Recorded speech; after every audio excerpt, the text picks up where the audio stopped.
Hello అండి.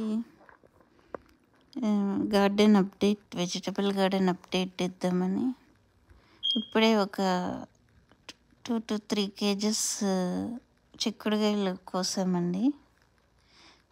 ఇవన్నీ కొంచెం లేతగా ఉన్నాయని వదిలేసాను. బీరకాయలు కోసి వండాను. ఇప్పుడు మళ్ళీ పిందెలు ఉన్నాయి.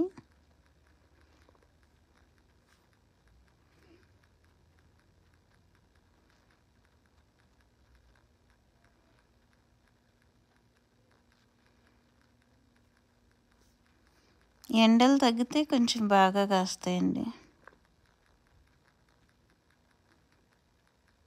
కాకరకాయలు కొన్ని వచ్చాయి, మళ్ళీ సొరకాయలు వస్తున్నాయి అప్పుడప్పుడు.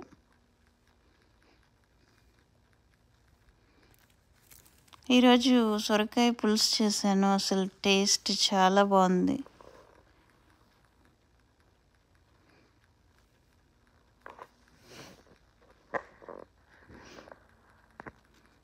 ఈ చిక్కుడుకాయలు ఇప్పుడు ఈ టైంలో బాగా వస్తాయి, సెప్టెంబర్ అక్టోబర్ టైంలో. ఇవి ఎండిపోయినాయండి. సో గింజలు ఒకటి తీసుకొని పడేస్తాను, తొక్కులు.